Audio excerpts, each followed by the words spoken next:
this jumbled mess of a brain that I have, I'll take therapy all day long. Tell me a little bit about sort of where you are with the marriage. Cheers. To therapy. To therapy. Our therapists from Married at First Sight are like family. It's important for everybody to go to therapy, especially in our situation.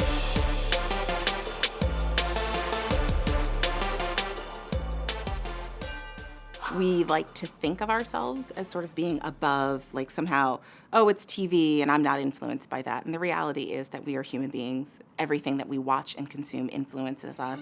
Therapy started to emerge within reality TV pretty early in reality TV's general emergence in pop culture in the late 90s, early 2000s. The way therapy was presented in the beginning was groundbreaking for its time, but they really exploited people and their issues in order to produce a show. I'm just worried that he's not gonna stay sober. I'm an alcoholic, don't you understand yet? Shows like Celebrity Rehab with Dr. Drew or even Marriage Boot Camp, they use therapy as this dramatic moment, and it feels really inauthentic. Oh, hell no. Excuse me. Our couples are seeing what it's like to lose a spouse in order that they might have a marriage-saving breakthrough. Your mental health condition doesn't define your life, and it's important that therapy is featured as one part of a person's life rather than it being their whole life. And I think that's the difference between early reality TV shows that use therapy and now. Like, there's just no break at all, ever. Well, that's why it's always good to come in so you can kind of check in with yourself a little bit. Yeah. You know, people are seeing, you know, the characters that they follow in these shows being open and honest about their struggles and really relying on a therapist to work through some of those things. They follow my life in the realest sense possible. So if I'm going to therapy in real life, they just want to follow my real life. I have to work to get paid. Ding dong!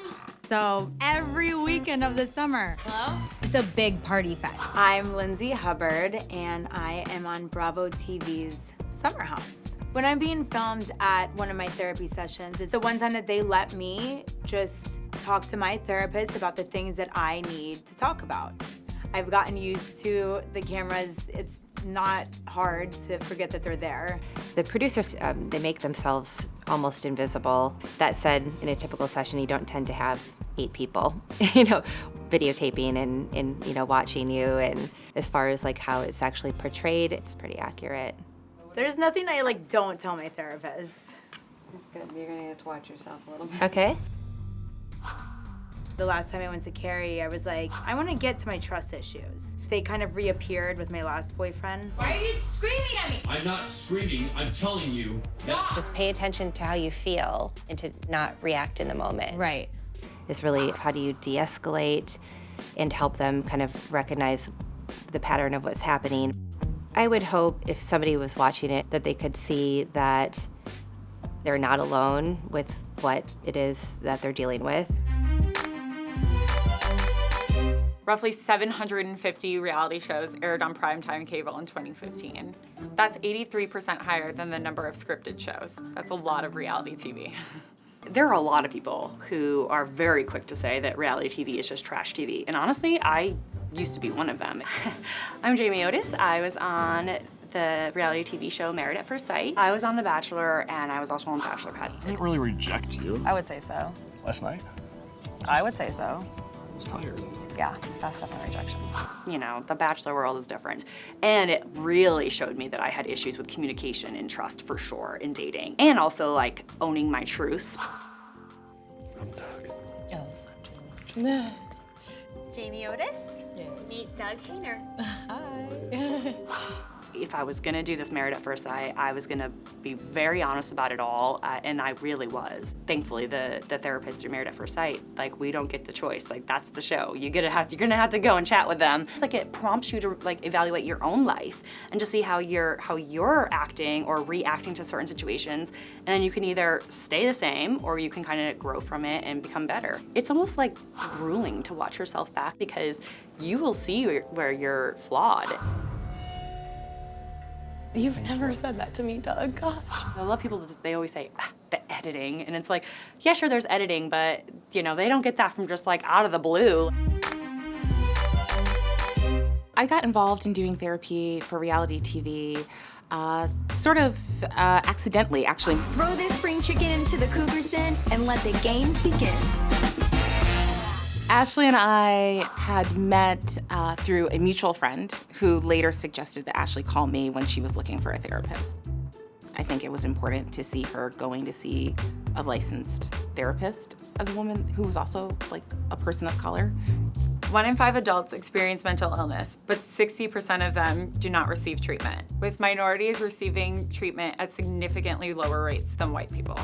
Women of color do, in fact, go to therapy, and that it doesn't always have to be major crisis that prompts them to do that, and to be kind of an example of what it's like to have a therapist rather than getting advice from, a non-licensed professional or just girlfriends. It's really nice to talk to a third party, someone who's neutral, who won't judge me, who can really give me some guidance. It was definitely a concern that the cameras would shift just the overall tone of a therapy session. Ashley might show up and sort of being a little more performative. I think in Ashley's case, it was also part of a larger dynamic. She talks about, I put on my smiley face. How did he feel about you putting on the smiling face for him? I didn't tell him. Okay. It was a concern because the cameras were there, but it also had clinical relevance because it was something she does in other areas of her life, sort of being a little more performative. The emotion that I think ended up on camera was genuine emotion. In a recent APA poll, nearly half of people say that the stigma around seeking mental health services has decreased in recent years. I mean, everyone knew 10, 20 years ago therapy had such a stigma to it. Like, that means like you're flawed. And now people are able to come out a bit more and share their stories, and maybe it is because of, Married at First Sight and other shows sharing about it. I don't know that that was ever the goal, but it has destigmatized it. I even had old clients who are watching, who are like, seeing you prompted me to think about that maybe it's time to be back in therapy again. So it's been really great. It can make a big impact when you see a reality star who might be struggling with something similar to what you're dealing with. Well, maybe that's not that weird, and maybe there's not something that's too terribly wrong about going to get help for it. And I think people are coming around to it more and more, and getting that fan feedback that I've been helpful in breaking that stigma for people, or Jax on Vanderpump Rules. I decided to see a therapist because I feel like there's a lot of things about my life that need to be fixed. Or Bethany on Real Housewives. Oh, that was fun, so thanks for that. Or Craig on, Southern Charm. You're not very nice to yourself at all. Understand that watching that has value. It helps people to feel less alone. I go to therapy because I get stressed out having 2 full-time jobs, one of them being filming, but at the same time, my TV show is helping normalize therapy. Maybe it's a secret plan. We're gonna normalize therapy, so we're gonna stress Lindsay out so that she has to go to therapy, and then we can show that. In a given year, only 10% of people who would actually benefit from getting therapy seek help from a mental health professional. Therapy is normalized now, but there's still a major access problem. There are a lot of barriers to treatment. It's expensive. It's often difficult to get to if you live in a rural area. The problem is the financial aspect of it. For instance, most therapists, most of them are out of network when it comes to insurance. Honestly, it can be like $200 to $400 an hour for a therapist. It can be very, very expensive, but it doesn't have to be. So there are different apps, and you're able to literally talk to any therapist you need via text at any time of the day. Places like Therapy for Black Girls, Ayana Therapy, which is an app that helps people get matched with therapists, very specifically for minority and LGBTQ clients. I always tell people therapy is not a dirty word.